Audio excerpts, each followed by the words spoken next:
حوالہ نمبر 3، علامہ قاسم ابن قطلبغہ رحمہ اللہ تعالی تحقیق فرماتے ہیں سمعت من لفظ بعض القضاة هل ثم حرج، هل ثم حرج، کہ اس میں کوئی کہتے اس میں کوئی حرج ہے؟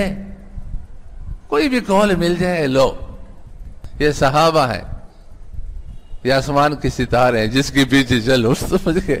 تو فقہ میں جو بھی قول مل جائے تو اس کے پیچھے چلو، تو یہ ایسا ہے۔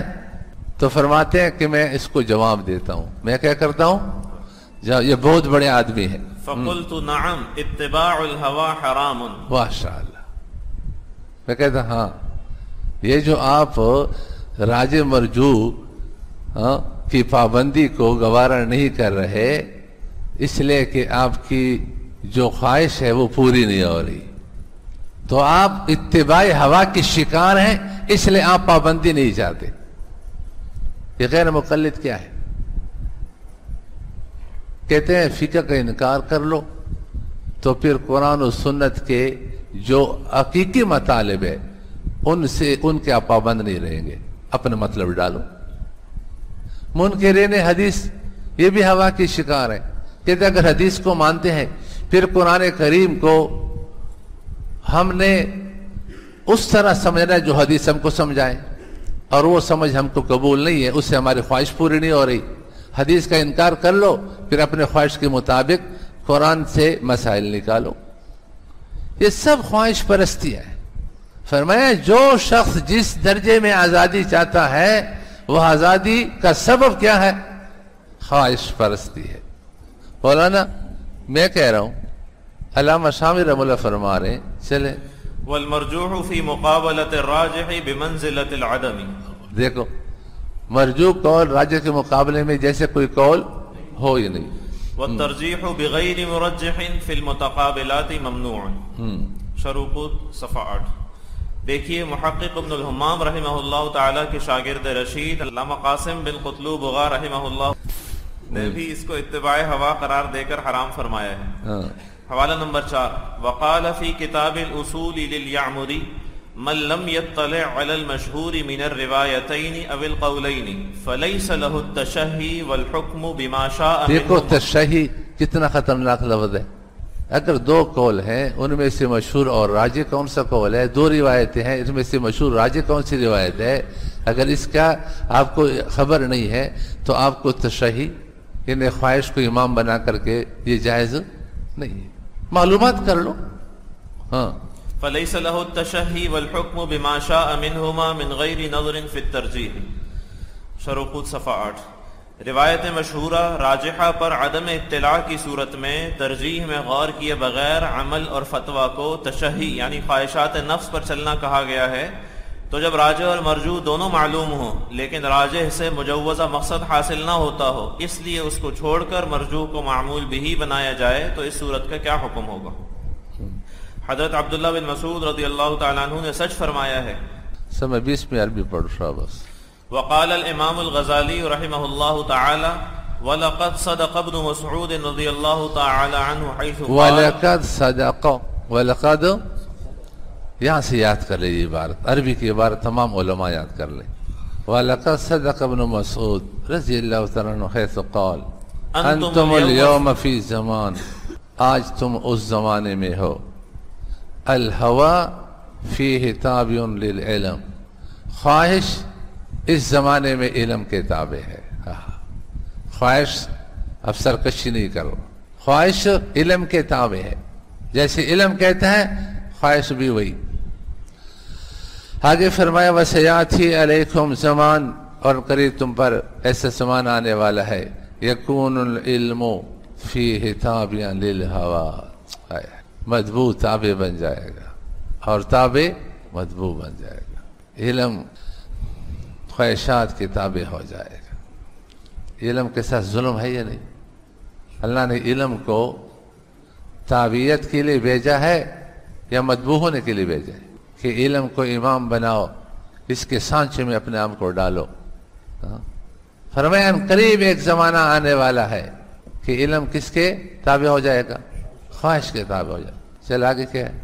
وقد كان احمد بن حنبل رحمہ اللہ تعالی یقول تركوا العلم واقبلوا على الغرائب. یا علم سے مراد یقین ہے، یقینی دلائل کو چھوڑا، راجی اقوال کو چھوڑا، غرائب نا اشنا مرجو باتیں، نادر شاذ روایت کو لے کر کے چلتے ہیں. چلیں ما اقل العلم فيهم. آئے ہائے کتنا کم علم ہے، اتنی بات نہیں سمجھتے کہ یقینی دلیل کے مقابلے میں، صریح دلیل کے مقابلے میں ہم شاذ روایتوں کے پیچھے چل رہے ہیں. واللہ المستعان. اللہ ہماری مدد فرمائے. وقال مالک بن انس رحمہ اللہ تعالی، امام مالک رحمہ اللہ فرما رہے ہیں، کیا فرما رہے ہیں؟ لم تكن الناس فيما مضى يسألون عن هذه الامور كما يسأل الناس اليوم. یہ جائز ہے ناجائز ہے، حلال ہے حرام ہے؟ فرمایا ایک زمانہ تھا لوگوں کو حلال حرام معلوم تھا، جائز ناجائز سارے مسائل معلوم تھے. یہ پوچھتے تھے افضل یہ ہے یا یہ افضل ہے، بہتر یہ ہے یا یہ بہتر ہے. اولا غیر اولا کے چکر میں پڑے رہتے تھے تاکہ ہم جائز کریں اور اعلیٰ طریقے پر کریں، ہم حلال کام کریں اعلیٰ طریقے پر کریں. اور آج کہتے ہیں کچھ گنجائش، کوئی ہیلا، حرام کرنے کا کوئی ہیلا بتاؤ. شاباش. چلے ولم يكن العلماء يقولون حرام ولا حلال ولكن ادركتهم يقولون مستحب ومكروه. حلال حرام سب کو معلوم تھا، علماء بھی حلال حرام کی بات نہیں کرتے، مستحب اور مکروہ کی بات ہوتی تھی. ومعناه انهم كانوا ينظرون في دقائق الكراهة والاستحباب فاما الحرام فكان فحشه ظاهرا. حرام کی نحوست سب کو معلوم تھی. احیاء العلوم جلد 1 صفحہ 117. جی حضرت شیخ الحدیث مولانا زکریا صاحب رحمہ اللہ تعالی تحریر فرماتے ہیں، حضرت عبداللہ بن مسعود رضی اللہ تعالی عنہ کا ارشاد ہے کہ تم لوگ ایسے زمانے میں ہو کہ اس وقت خواہشات علم کے تابع ہیں، لیکن عن قریب ایک ایسا زمانہ آنے والا ہے کہ علم خواہشات کے تابع ہوگا، یعنی جن چیزوں کو اپنا دل چاہے گا. یہ ہم نے حضرت کا قول اس لیے نقل کیا کہ علم خواہشات کے تابع ہو جائے گا. اس کا کیا مطلب ہے؟ یہ مطلب ذرا سنو. یعنی جن چیزوں کو اپنا دل چاہے گا وہی علوم سے ثابت کی جائیں گی. ایک ملا کہہ رہے کہ اس زمانے میں تصویر کے اندر کروڑ ہاں فوائد ہیں، کروڑ بھی نہیں، کروڑ ہاں. ابھی سے کوئی پوچھے تو تم 1 کروڑ تو گنوا دو، وہ کون کون سے؟ بھائی دین سنجیدگی کا نام ہے، بصیرت کا نام ہے، ڈرتے ڈرتے بات کرنے کا نام ہے. کوئی ہماری زبان سے ایسی بات نہ نکل جائے. اسی کو تو حدیث میں فرمایا، صحیح مسلم کی روایت ہے، ان الرجل لا يتكلم بالکلمہ لا یرا. یرا اگر ہو جائے تو یقین کے معنی میں ہے، یرا ظن کے معنی میں. لا یرا بها باسا یہوی بها 70 خریفا فی النار. اس کو خیال تک نہ ہوگا کہ میں جو بات کہہ رہا ہوں یہ بہت بڑی بات ہے، لیکن ایک بات کی وجہ سے وہ 70 سال جہنم میں گرتا چلا جائے گا. کیا بے باکی ہے.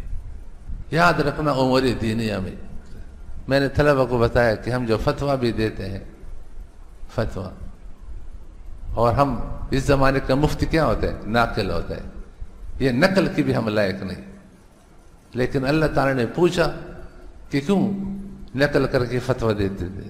تو ہم کہیں گے یہ ہمارا بڑا ہے، انہوں نے فرمایا تھا کہ آپ یہ کام کر سکتے ہیں، ان کو پکڑو. ہم نے کبھی دعویٰ نہیں کیا کہ ہم اس کام کے لائق ہیں. فتویٰ دینا کوئی آسان کام نہیں ہے، مجتہدین کی باتوں کو سمجھ کر کے نقل کرنا کوئی آسان کام نہیں ہے. اس طرح کسی کا قیامت اللہ نے فرمایا کہ تم بیان کیوں کرتا تھا؟ بیان کے لیے تو اتنا بڑا دل چاہیے. جب تیرا دل اپنا خالی ہے تو بیان سے دوسرے دلوں کے دلوں میں کیا ڈالے گا؟ تو ہم کہیں گے یہ حضرات ہیں، انہوں نے فرمایا تھا کہ بیان کرو، یہ بڑے ہیں، اصحاب دل ہیں، اب یہ جانے اللہ ان سے پوچھے، ہمارے تک. تو قیامت کے لیے ہم نے کچھ سہارے تلاش کیے ہیں کہ اللہ پوچھیں گے تو ہم کہیں گے ان حضرات نے فرمایا تھا. امام مالک رحمہ اللہ فرماتے ہیں جب تک مجھے اپنے بڑوں نے نہیں فرمایا تھا کہ تو فتویٰ دے سکتا ہے، میں نے فتویٰ نہیں دیا. آج ہر ملا مجتہد ہے، مفتی بھی نہیں، مجتہد ہے. جدیدیت کا زمانہ ہے، زمانہ مجتہد بناتے ہیں لوگوں کو. یہ کیا فرما رہے ہیں کہ علم تابع ہو جائے گا، اس کا مطلب کیا ہے؟ پڑھیں. یعنی جن چیزوں کو اپنا دل چاہے گا وہی علوم سے ثابت کی جائیں گی. سمجھ گئے؟ جو دل چاہے گا وہی علم سے آپ کیا کریں گے. تنبیہ، یاد رکھیے کہ شخصی اور نجی ضرورت اس سے مستثنا ہے، لہٰذا مضطر یعنی مجبور اور ضرورت مند شخص کے لیے بوقت اضطرار، مجبوری اور ضرورت ضعیف اور مرجوح قول پر عمل کی گنجائش ہے. اسی طرح مفتی کے لیے بھی گنجائش ہے کہ ایسے شخص کو ضعیف اور مرجوح قول پر فتویٰ دے کر عمل کی گنجائش دے. چنانچہ علامہ شامی رحمہ اللہ تعالیٰ فرماتے ہیں وَلَا يَجُوزُ بِالضَّعِيفِ الْعَمَلِ وَلَا بِهِ يُجَابُ مَنْ جَاءَ يَسْأَلُ إِلَّا لِعَامِلٍ لَهُ ضَرُورَةٌ أَوْ مَنْ لَهُ مَعْرِفَةٌ مَشْهُورَةٌ. وقد ذكر صاحب البحر رحمه الله تعالى في الحيض في بحث ألوان الدماء أقوالا ضعيفة ثم قال. دیکھو مثال میں کیا پیش کیا ہے؟ شخصی ضرورت. وفي المعراج عن فخر الأئمة لو أفتى مفت بشيء من هذه الأقوال في مواضع الضرورة طلبا للتيسير كان حسنا، وبه علم أن المضطر له العمل بذلك لنفسه كما قلنا، وأن المفتي له الإفتاء به للمضطر، فما مر من أنه ليس له العمل بالضعيف والإفتاء به محمول على غير موضع الضرورة كما علمته من مجموع ما قررناه. واللہ تعالی اعلم. شرح قدر رسول المفتی صفحہ 84-87.